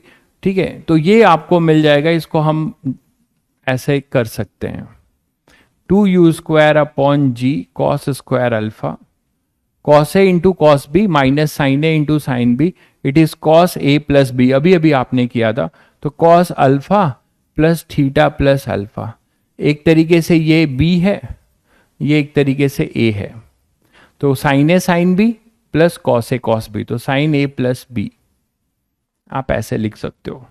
तो dr/d थीटा अपने पास होता है 2u² upon g cos square alpha, और ये हो जाएगा अपने पास कॉस 2 अल्फा प्लस थीटा। तो आपने क्या किया, यहां तक आ गए आप, यहां तक आप आ गए। ठीक है, अब आपको इसको जीरो करना है फॉर मैक्सिमा मिनिमा, तो इसको जीरो कर दीजिए। तो जब आप जीरो करेंगे, जब आप इसको जीरो करेंगे है ना। तो जब आप इसको जीरो करेंगे तो क्या आएगा, D r by d theta को जीरो करिए, इसको आप जीरो कर रहे हैं फॉर मैक्सिमा मिनिमा, तो ये टर्म तो पूरा जीरो में एब्जॉर्ब हो जाएगा, ये टर्म जो कांस्टेंट है ये जीरो में एब्जॉर्ब हो जाएगा। तो आपके पास क्या मिलेगा, आपको क्या मिलेगा, आपको जो मिलने जा रहा है वो मिलने वाला है cos 2 alpha plus theta equal to zero. ऐसा कब होगा बताओ सभी बच्चे, ठीक है, जब ये पूरा 90 डिग्री हो, मतलब 2 alpha plus theta is equal to pi by two. Pi by two तो सभी बच्चे अब जानते हैं, ट्रिगो पढ़ चुके हैं, ठीक है।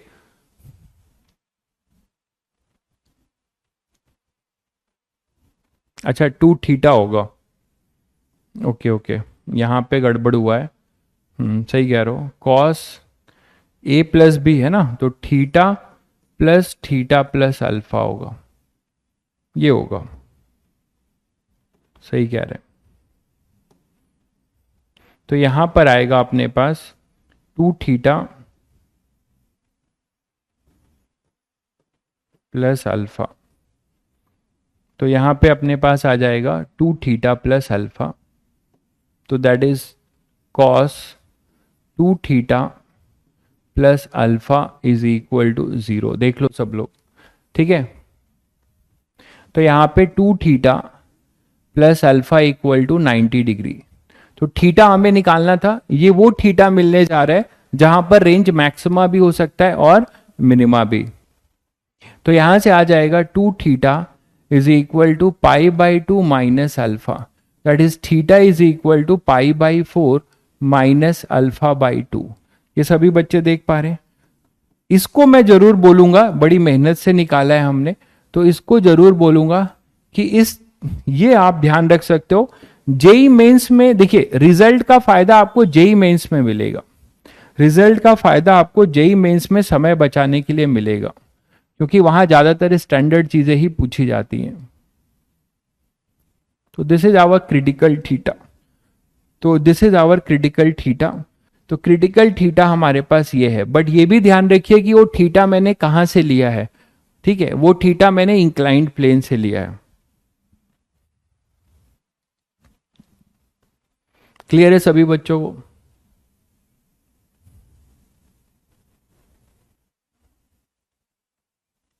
ठीक है, तो हमारा ये क्रिटिकल थीटा होगा, लेकिन अभी अभी ये पता नहीं चला है कि अभी ये रेंज मैक्सिमम कितना होगा, बस ये पता चला है कि इस थीटा पे अगर हम फेंकेंगे तो रेंज मैक्सिमा भी हो सकता है और मिनिमा भी हो सकता है। लेकिन मैंने आपको कहा था कि this is our critical theta, मैं यहां लिख दे रहा हूं,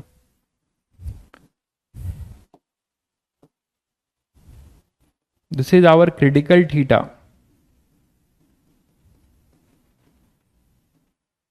for range to be maximum. जब आप इसका सेकेंड डेरिवेटिव करेंगे, ठीक है, जब आप इसका सेकेंड डेरिवेटिव करेंगे तो सेकेंड डेरिवेटिव करने के बाद जब इसकी वैल्यू पुट करोगे ना, जो बच्चा करना चाहेगा, हालांकि उसकी जरूरत नहीं है, देखो ये आपने D r by d theta निकाला है, इसको एक बार और डिफ्रेंशिएट करना होगा। एक बार अगर आप और डिफ्रेंशिएट कर दोगे और इस थीटा की वैल्यू ला के रखोगे तो आपको वहां पर ये जो है लेस देन जीरो मिलेगा, लेस देन जीरो मिलेगा, तब आप बोल सकते हैं कि critical theta for range to be maximum. तो मैं डायरेक्ट लिख रहा हूं, आपको करने की जरूरत नहीं है, मैंने कहा था कि फिजिक्स में जो पूछेगा वही आएगा, रेंज टू बी मैक्सिमम। तो वो स्टेप मैं सेकेंड डेरिवेटिव पे नहीं जा रहा हूं, आपको ये डायरेक्ट बता रहा हूं कि अब जब आप करेंगे इसको एक बार और डिफ्रेंशिएट करेंगे और इस थीटा की वैल्यू रखेंगे तो आपको ये पूरा एक्सप्रेशन जो सेकेंड डेरिवेटिव का है इस थीटा पे लेस देन जीरो मिल जाएगा। तो ये अपना critical theta for range to be maximum, तो ये अपना मैक्सिमम रेंज होगा। Again remember one thing, this theta is the angle from, मैं यहां लिख दे रहा हूं, थीटा जो है अगर याद रखते हैं तो साथ में ये भी याद रखिए, एंगल फ्रॉम इंक्लाइंड प्लेन है, नॉट फ्रॉम ग्राउंड है, एंगल फ्रॉम इंक्लाइंड प्लेन लिया है मैंने, ग्राउंड से लेंगे तो एक्सप्रेशन और होगा कुछ, इंक्लाइंड प्लेन। एंड अल्फा क्या है, angle of inclination, alpha is hour angle of inclination, alpha is hour angle of inclination. तो अगर याद रखते हैं तो साथ में ये दो चीजें भी ध्यान रखिए, ठीक है। समझ गए सभी बच्चे? तो pi by 4 minus alpha by 2, this is the critical angle where we are getting the range to be maximum. अब चलिए वो निकालते हैं वो वैल्यू भी तो निकालना है हमें, ठीक है, कि हमें रेंज मैक्सिमम कितना मिलता है। तो मैक्सिमम रेंज के लिए हमें वो थीटा मिल चुका है, जैसे वहां पे थीटा 45 डिग्री मिला था, तो थीटा 45 डिग्री आपने रेंज में पुट कर दिया था, तो मैक्सिमम रेंज मिल गया था। उसी तरीके से यहाँ पे भी थीटा आप पुट करिए, ये theta pi by 4 minus alpha by 2 range के एक्सप्रेशन में, ठीक है, रेंज के एक्सप्रेशन में आप पुट करेंगे pi by 4 minus alpha by 2, then you can get your range maximum, ठीक है, then you will get range maximum. तो अब आप रेंज का जो फॉर्मूला था जनरल रेंज, ये रहा, देखिए ये रहा range, 2u square upon g cos square alpha sine theta cos theta plus alpha, दिख रहा है सभी बच्चों को, ठीक है। उसमें आप पुट कर दीजिए थीटा को, क्या पुट कर दीजिए, पाई बाई, थीटा को आप क्या पुट कर सकते हैं, पाई by 4 minus alpha by 2, pi by 4 minus alpha by 2 इसमें आप पुट कर सकते हैं, ठीक है। यहां पे भी पुट कर सकते हैं चाहे तो, pi by 4 minus alpha by 2, pi by 4 minus alpha by 2, आपको मैं इसको और इजी करके दिए दे रहा हूं, इसको 2 sine theta into cos theta, 2 sine ए इंटू कॉस बी के फॉर्म में लिख दे रहा हूं। चलिए रेंज मैक्सिमम निकालते हैं। तो value of range maximum R max निकालने जा रहे हैं। अब हम आर मैक्स निकालने जा रहे हैं, ठीक है। तो जनरल आर क्या था, जनरल आर पहले लिख देता हूं जो हम लोगों ने डेराइव किया था, 2u square sine theta upon g cos square alpha, यही था ना, देखिए 2u square sine theta upon g cos square alpha,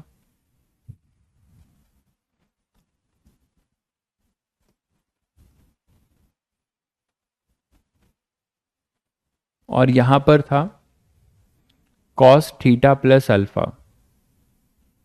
cos theta plus alpha,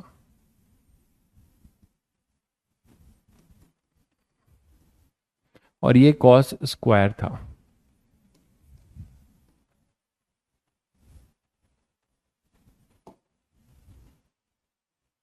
ये था, याद है? तो फॉर आर मैक्स अभी हम लोगों ने निकाला theta should be equal to क्या, pi by 4 minus alpha by 2, यही तो निकाला। फॉर आर मैक्स हमारा थीटा पता चल चुका है ना हमें, देखो pi by 4 minus alpha by 2। तो अब हम इसको इसमें पुट कर देंगे, है ना, इसमें ये जो थीटा दिख रहा है इसमें ये थीटा पुट करोगे तो आपको मैक्सिमम मिल जाएगा। क्लियर है? चलिए आगे लिखते हैं। तो थोड़ा सा मैं इसको आसान किए दे रहा हूं आपको, थोड़ा सा मैं इसको सिंप्लीफाई कर रहा हूं, ऐसे देखिए u square sine theta upon g cos square alpha, थोड़ा सा आसान करके फिर पुट करूंगा, u square upon g cos square alpha, ठीक है। इसको मैं 2 साइन ए इंटू कॉस भी लिख सकता हूं।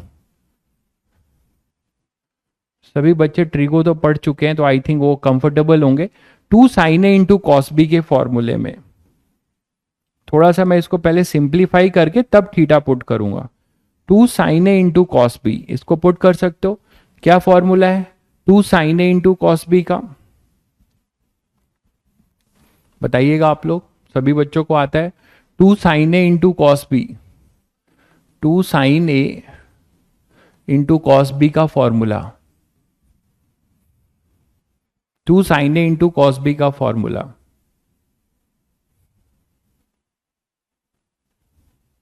वेरी गुड भाई, बहुत बढ़िया, बहुत भैया पूर्णिम, बहुत बढ़िया।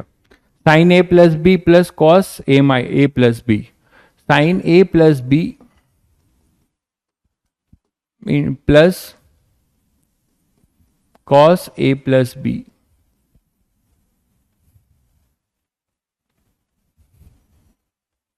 क्लियर है सभी बच्चों को? तो इसी फॉर्मूले को यूज कर, आप बोले सर ये क्यों कर रहे हो आप? इसीलिए कर रहा हूं क्योंकि यहां पे थीटा पुट करके सिंप्लीफाई करने में थोड़ी दिक्कत होगी। आप जब इस एक्सप्रेशन में इसको लाकर थीटा पुट करोगे तो तुम्हें देखोगे कि बहुत इजीली आप कर लोगे। Two sine A sine B होगा क्या? Two sine A into cos B, sine A plus B plus, हाँ साइन में है ना, तो ये two sine A into cos B, sine A plus B plus sine A minus B होगा ना, plus sine A minus B, I think check करिए यही होगा।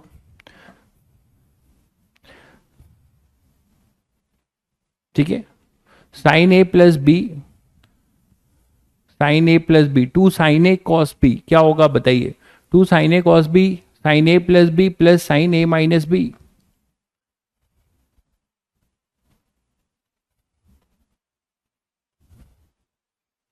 अब तो सही है।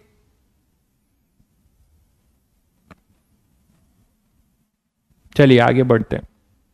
तो यहां पे आप इसको साइन ए मान लेना है, साइन बी, तो इसको जब कन्वर्ट करोगे तो क्या लिखोगे? साइन, इसको ए मान लो और इसको बी मान लो, तो क्या मिलेगा? साइन ए प्लस बी मतलब two theta plus alpha by two, ये होगा। Sine A plus B by two क्यों कर रहा हूं? तो केवल क्या होगा? Sine A, two sine A cos B, sine A plus B मतलब टू थीटा प्लस अल्फा, ऐसे लिख सकते हैं। ठीक है, plus sine A minus B मतलब ए माइनस बी अपने पास हो जाएगा theta minus theta plus alpha. बोलो, तो अपने पास आ जाएगा रेंज यू स्क्वायर, पहले इस फॉर्म में लिख के कॉस पुट करो, जरूरी नहीं है आप यहां भी कर सकते थे। ठीक है, यहां थोड़ा इजी हो जाएगा, sign to theta plus alpha, और ये यहाँ पे थीटा थीटा कैंसिल हो जाएगा और माइनस अल्फा इधर माइनस साइन अल्फा आ जाएगा। चेक करिए सब लोग, तो रेंज आपका इस फॉर्म में भी मिल सकता है, रेंज आपको इस फॉर्म में भी दिख सकता है। तो ये अपना रेंज है। इस रेंज में अब ये थीटा लाके यहाँ पे पुट कर दीजिए, इस थीटा को लाके यहाँ पुट कर दीजिए, sign A plus B plus sine A minus B, हाँ यही तो किया है।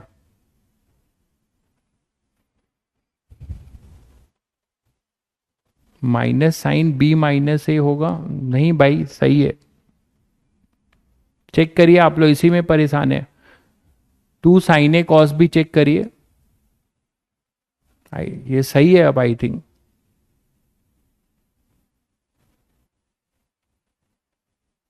चलिए आगे बढ़ते हैं। तो यहां पे जब आप पुट करेंगे तो आर मैक्स की वैल्यू मिलने जा रही है। आर मैक्स आपके पास हो जाएगा u square upon g cos square alpha. ठीक है, और यहां पे आ जाएगा साइन, थीटा के जगह पे आप पुट करेंगे two into pi by four minus alpha by two. ठीक है, और फिर माइनस साइन अल्फा। तो आर मैक्स अपने पास आने वाला है u square upon g cos square alpha, और यहां पे जब करोगे तो साइन ये आ जाएगा पाई by two minus alpha minus sine alpha.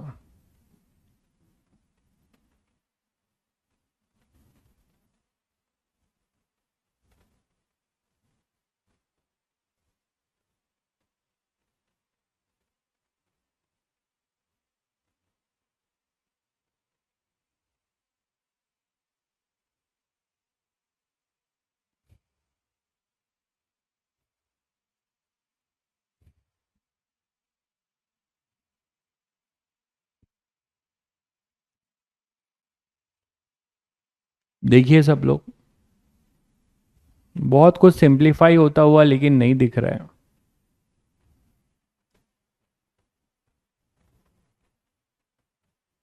Plus alpha रहेगा, कौन सा plus alpha?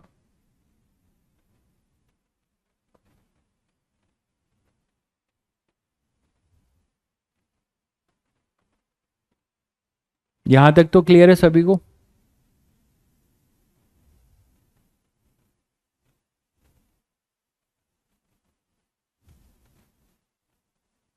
Minus sine theta के जगह पे प्लस कॉस अल्फा होगा।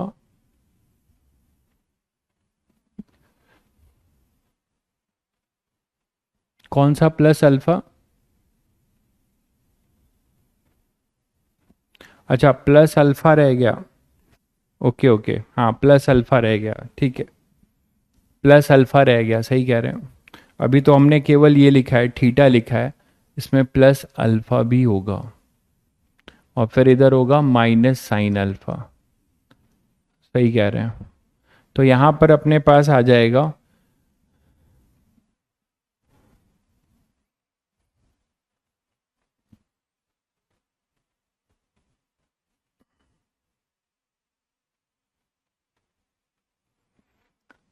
पाई बाई टू माइनस यहाँ पे अल्फा और प्लस अल्फा, तो यहाँ पर ऐसा कुछ होगा। इसको अंदर ले जाओ, इसको अंदर ले जाओ, तो यहाँ पे आएगा पाई बाई टू, यहाँ हो जाएगा minus alpha, minus two alpha plus alpha. Check करिए, टू को अंदर ले गए तो यहाँ पे minus two alpha plus alpha minus sine alpha, कुछ ऐसा होगा क्या, देखिए। तो बहुत कुछ फायदा तो नजर नहीं आ रहा है, जी कॉस स्क्वायर अल्फा, और साइन ये हो जाएगा sine pi by two minus alpha,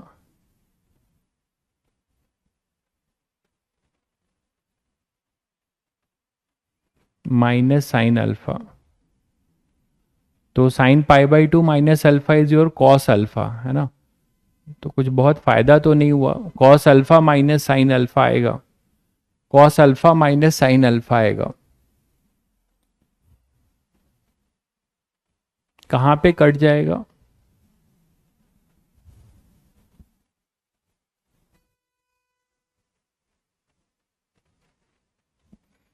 कटेगा कहाँ पे यार, टू थीटा है ना, तो थीटा को पाई by four minus alpha by to करोगे,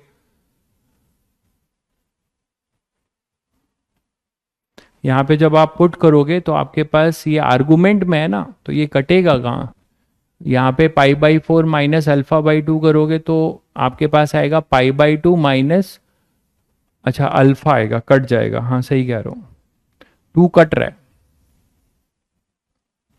सही कह रहे हैं, पाई बाई टू माइनस अल्फा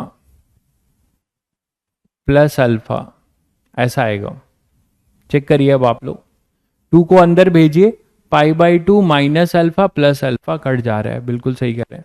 तो आर मैक्स अपने पास आ जाएगा u square upon g cos square alpha, और ये आ जाएगा साइन पाई बाई टू, ये तो कट गया, minus sine alpha, that we can write one.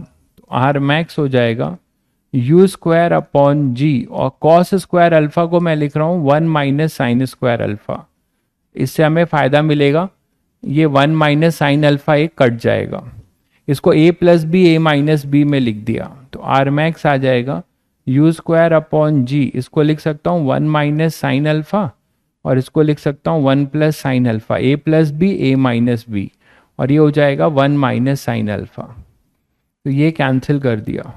तो finally we are getting the expression for range u square upon g one plus sine alpha. इसे मैं बोलूंगा याद रखना, इसे मैं जरूर बोलूंगा कि याद रखना, बहुत मुश्किल से आया है, ठीक है, u square by g one plus sine alpha, ये फॉर्मूला आई थिंक ये आपको मैं जरूर बोलूंगा कि ये याद रखिएगा, क्योंकि और साथ में कंडीशन भी याद रखिएगा कि किस सिचुएशन का ये फॉर्मूला है। जब आप कोई फॉर्मूला याद रखते हैं तो आपको सिचुएशन भी जरूर ध्यान होना चाहिए,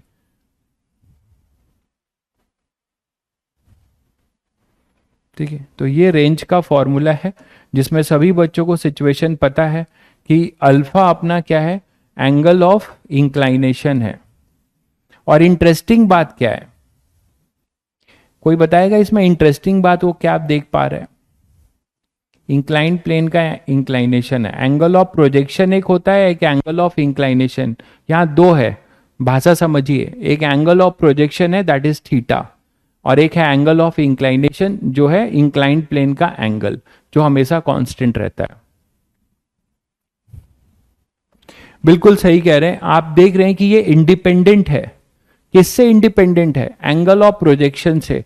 मतलब आप एक किसी स्लोप पे खड़े होकर, ऐसा कोई स्लोप होगा उस पे खड़े होके उसी यू से, बट डिफरेंट थीटा से कोई पत्थर फेंक रहे हो तो वो इस इंक्लाइंड प्लेन पे जो गिरेगा, जो ट्रेजेक्ट्री बनाएगा, it is independent of theta, it is independent of theta. देख रहे हैं ना, जो एंगल ऑफ प्रोजेक्शन से इंडिपेंडेंट होगा, बिल्कुल सही कह रहे हैं, एंगल ऑफ प्रोजेक्शन से जो है इंडिपेंडेंट होगा। ये भी बात एक गौर करने वाली है कि u square upon g 1 plus sine alpha ये कांस्टेंट है अगर यू कांस्टेंट है। Yes, you have to remember this. जो भी मैंने फॉर्मूला ब्रैकेट में और स्टार मार्किंग किया है तो आई थिंक वो आपको याद रखना चाहिए। तो u square upon g 1 plus sine alpha, क्योंकि इतना टाइम नहीं होगा कि आप इतना रेंज मैक्सिमाइज करेंगे, ठीक है। तो this is the maximum range u square upon g 1 plus sine alpha, ठीक है। यहां तक सभी बच्चों को क्लियर है। तो इंक्लाइंड प्लेन का मैंने आपको एक बेसिक चीज बताया, time of flight, maximum height, ठीक है, और अपने पास रेंज, फिर उस रेंज को मैक्सिमाइज कैसे करेंगे, किस एंगल पे वो मैक्सिमाइज होगा, ठीक है। क्लियर है सभी बच्चों को। देखिए, बुक्स फॉर जेई बार बार चीजों को क्यों पूछ रहे हैं, अगर आप नए बच्चे हैं तो मुझे नहीं पता, ठीक है। तो आप अगर नए हैं तो मुझे नहीं पता कि आप किसको जो है किस बुक को बेस्ट बोल रहे हैं। मैंने कहा था कि बुक को बेस्ट का मतलब ये है कि आप कोई भी बुक ले सकते हैं जो आपको सही लगता है, कोई भी बुक ले सकते हैं, बट आई डोंट थिंक कि बहुत बुक की जरूरत है। आपकी मर्जी है, अगर आप कोई भी बुक लेना चाहें तो आप ले सकते हैं, ठीक है,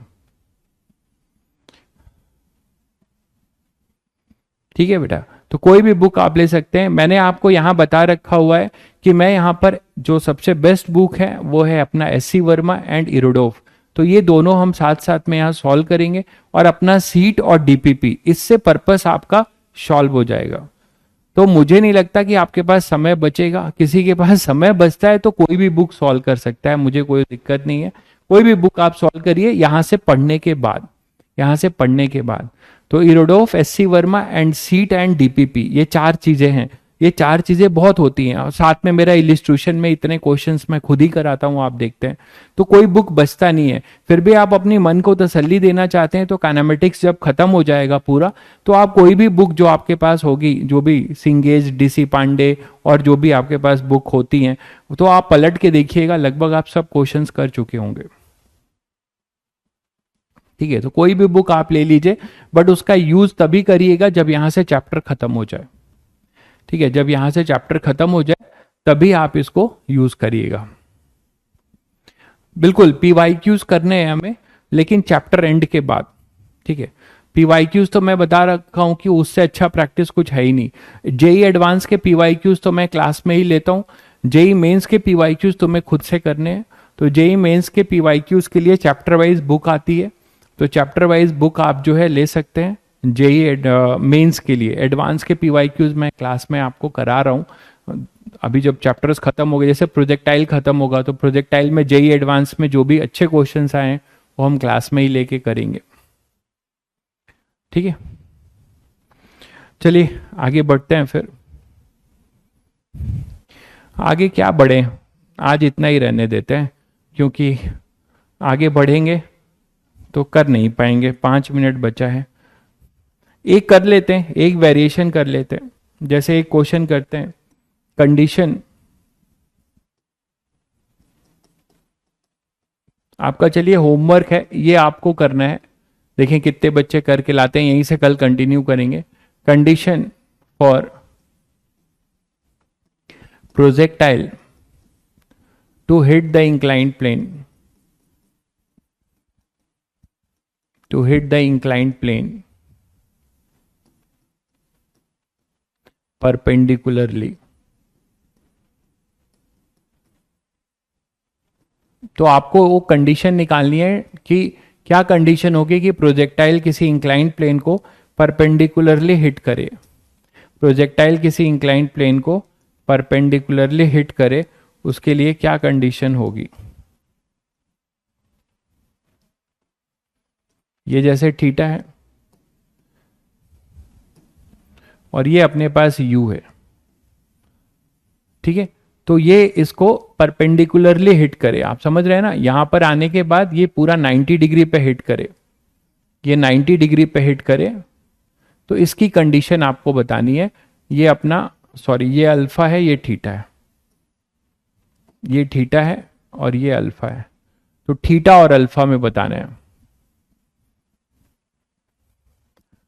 relation between theta and alpha. आप बता सकते हैं relation between theta and alpha. ये एक निकालने की कोशिश करिएगा अपना दिमाग लगाकर, बेसिक से ही होगा, ठीक है। और दूसरा एक कंडीशन निकालिएगा, condition to hit the inclined plane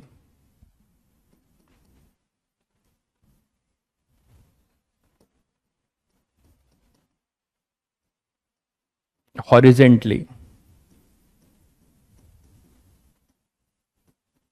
ठीक है।